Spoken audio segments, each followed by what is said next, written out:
Hello, everyone, and welcome to At Odds with the Unbreakable Spirit. I'm the Executioner, Daniel Travis. If memory serves me correctly, this is like what, episode 193? Two. 2 or 3. Yeah, whatever. Anyway. Whatever number this is labeled as on Spotify. Yes. I'm Matthew Smith, aka the Unbreakable Spirit. Let's run through the topics and then hop into number one as status quo for this thing. Number 1. AJ Lee, possibly, very likely, I should say, returning to 2. WWE pay-per-views are going to be streamed on HBO MAX, but you're still going to have to pay for them, which is dumb. Yeah, that's weird. Number 3. Obviously, it's the results of Clash in Paris. But let's start off with topic number 1. Yeah. So, Yeah, you can go. Yeah, AJ Lee, maybe. It is very likely that she is going to return, but I feel like WWE could. Yes, they could 100% pull this off, but also WWE. I've heard some ideas of like Rhea Ripley comes out and then AJ or something. Yeah. I will say they had a nearly perfect opportunity on Raw to have AJ return. There was just one tiny problem. They're all the way in Paris, France. I was just gonna say the location in general. If it was in New Jersey or Chicago, Which it is would where be SmackDown. perfect. Which is where SmackDown. Yeah. The reason I say New Jersey or Chicago is, correct me if I'm wrong, but wasn't AJ billed from New Jersey? Yes. And obviously now she lives in Chicago with CM Punk, her husband. Yeah. And we all know that there is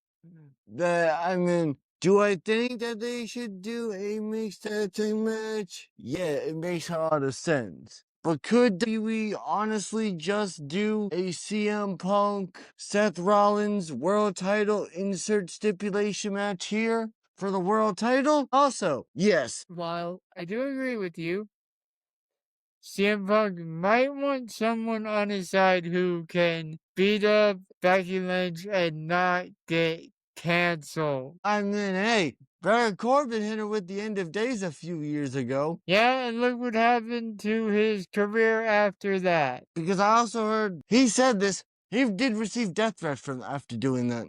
Like, bruh. Exactly. So bringing in a woman to be like a foil for Becky would make sense. And there's no woman in the wrestling, aside from Roxanne Perez and Kurt that are closer to CM Punk than AJ Lee. Yeah. Well, I mean, also considering that this is like Lee's debut on ESPN later this month, you know they're gonna try to.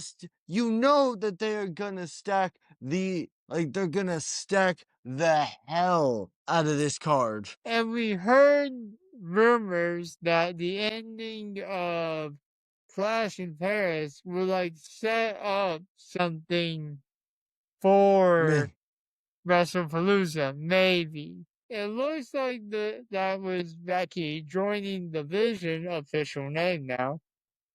Yeah, it only took them a couple causing months. Yeah, and causing CM Punk to potentially bring his wife back to WWE. Will it be full time? Heck no. She's a writer, Producer.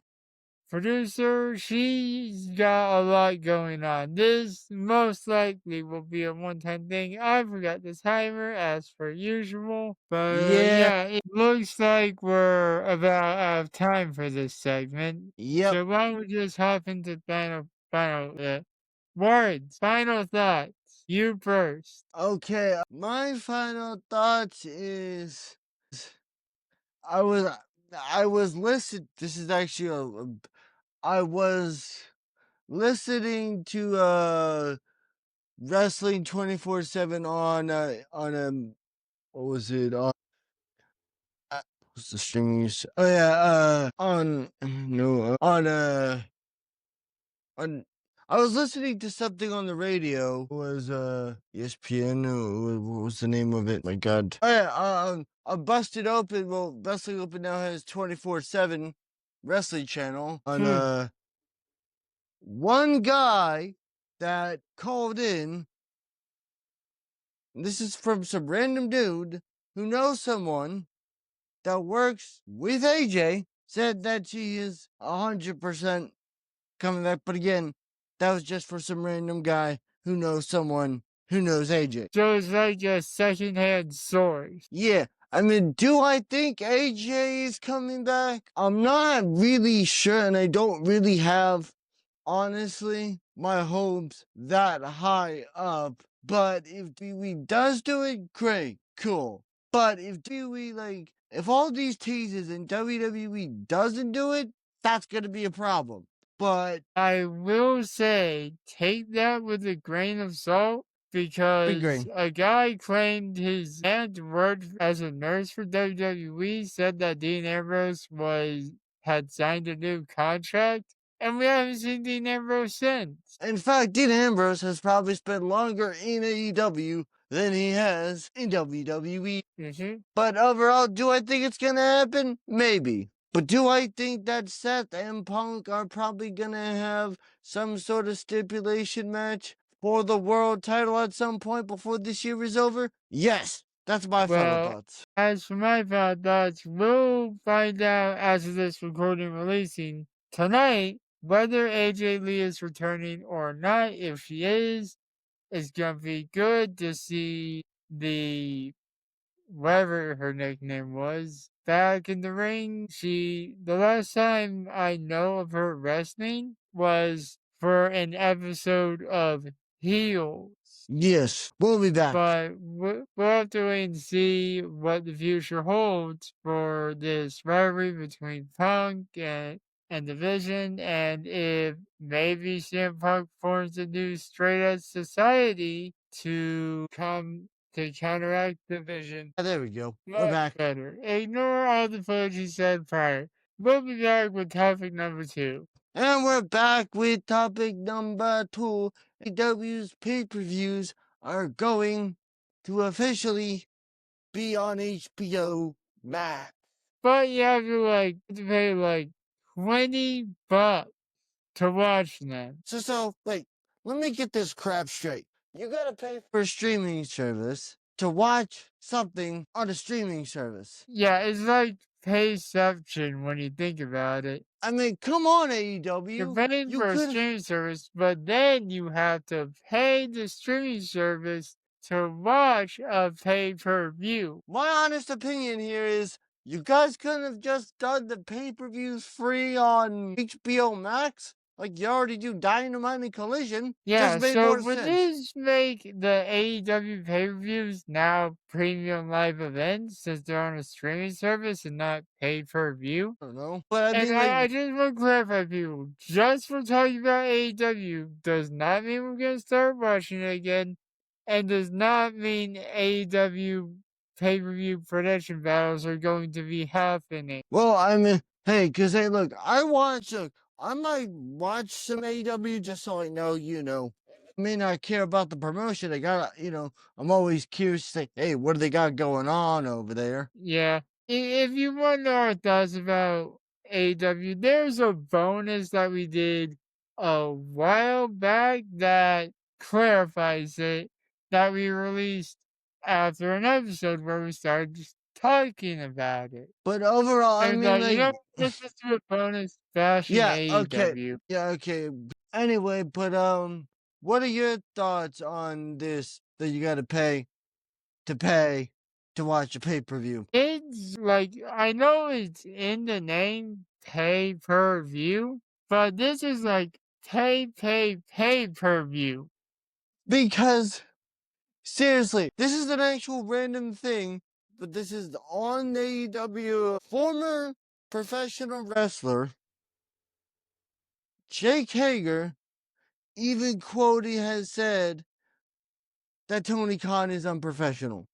Jake Hager said that, not me. Yeah, and he's right. Tony Khan's a child playing with daddy's money. Because I even heard him say a story that is like, hey, they did a group meeting with all the wrestlers, Sting, Big Show, Jericho, we're all there. And then Tony showed up after the meeting was over. Like, Tony what? was late to his own meeting then, I guess. Or didn't know about him. Like, come on. Like, my honest thoughts on, yeah, I agree. It's like, wait, like, to me, that is the strangest thing I've ever heard. So, Mm-hmm. you're a like, okay, so if you're a professional wrestling fan, you're just like, okay, so you already got to spend a shit ton of money to watch WWE pay-per-views. Now, if you want to go watch AEW pay-per-views, you got to pay $20. First, you got to pay money for an HBO Max account. Now you got to pay even more money to watch a pay-per-view. Like, wow. Yeah, like unless you get like HBO Max free through your cable provider, then you have to pay money to watch an event on a streaming service that you pay for. It as a business, as a business strategy, it is a very weird business. It's a very weird business strategy. Weird or stupid? Both. Yep. I've never heard of a professional wrestling company paying for rights for a streaming service than paying for a streaming service on a pay-per-view on a streaming service. That's weird. Yep. It's a business strategy that I'm just like, huh? Well, when you told me that, it was genuine reaction was, what? What? Let me get this straight. You want me to pay more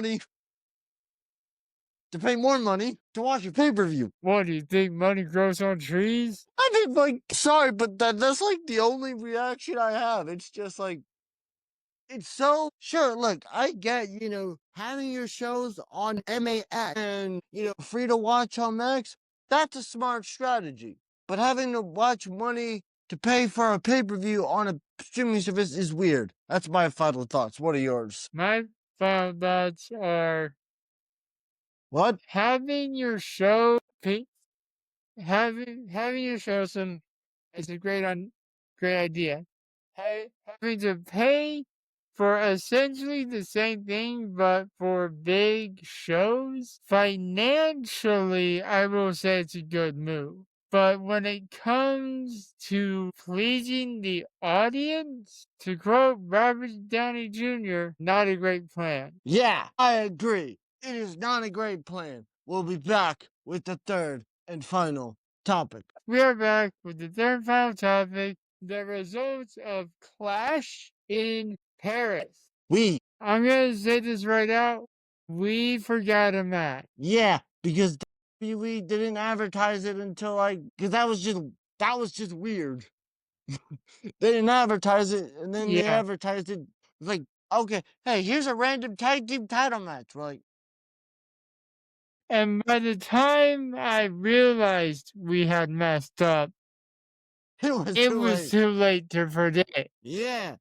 So anyway, besides that match, yeah, this is not gonna be a good one for me, folks. No. Alright, so the first match we predicted, I'm pretty sure actually kicked off the show. Bronson. No, wait, it did not. Logan Paul versus John Cena. The match was amazing because of course Yeah, it is. it was a great match.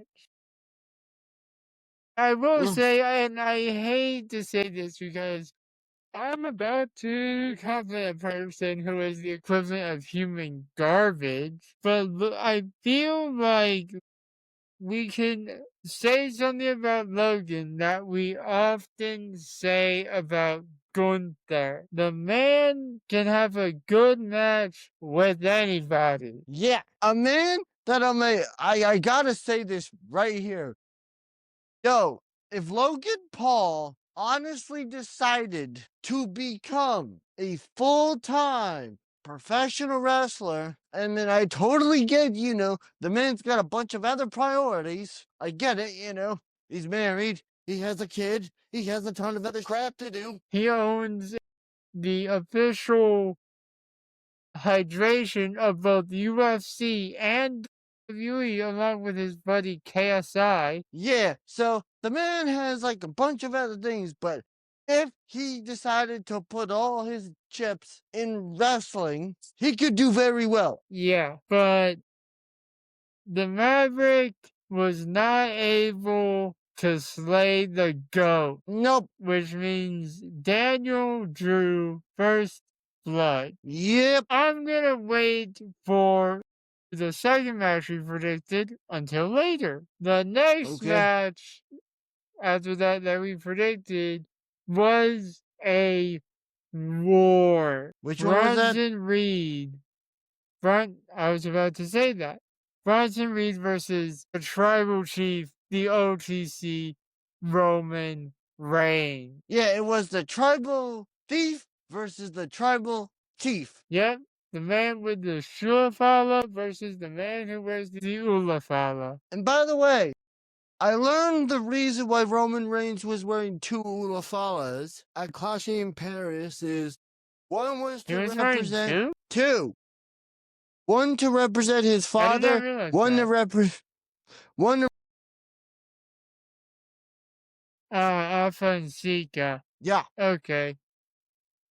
R.I.P. World Simone's, I guess. But here's the thing. Like, yes, I agree. The match was a war, but something I honestly don't get about Division is why do you put Division in big money matches, Bronson Reed and Braun Breaker, and have them lose, but then later that night they do other stuff that's major that just like wipes away whatever they, the match that they lost. You notice that? Wait, didn't Bronson Reed win? No, Roman did. I think. No. Roman won that. I'm gonna do something real quick on my iPad to figure this out. So, confusion is the name of the game when it comes to this podcast, I guess. Ringside's to the rescue. And I forgot Ringside News is being uncooperative. Okay, so I can't find it, but Ringside News isn't allowing me to find the Clash in Paris result. Alright, great. We'll worry about that. Anyway, what's the next match? The next match after that was the Donnybrook match between Rusev, Sheamus, and Rusev. And if I could describe that match in one word, to quote Sheamus, a banger. Why am I not surprised? But I will say, that was probably one of, I mean, is that the end of the feud, or I believe that was the supposed end of that feud. Maybe, but it was a hell of a match, and Rusev won. Yeah. All right. Who's next? According to WWE.com, Roman Reigns did defeat Bronson Reed. And then he got his ass kicked. The next match, and the match we forgot was the tag team title match in which the 1.6 retained. Out of curiosity, moving on. Pretend I didn't just say the result. Who would you have picked between the Street Profits and the Wyatt 6? Wyatt 6. Okay, if I didn't know. We wouldn't change the outcome anyway. Lovely. Moving on. The next match we predicted was for the Women's Intercontinental Championship. Fearless Nikki Bella versus the man Becky Lynch. Match was good, I guess. Yeah, but in the end, the man. I'm surprised Becky doesn't have I'm honestly surprised, since Becky has turned heel, that she doesn't have a new nickname, honestly. Well, to be fair, when she first declared herself the man, she was heel. Right. Anyway, moving on. Anyways, back to what was the main event of the evening and the only match we haven't covered yet.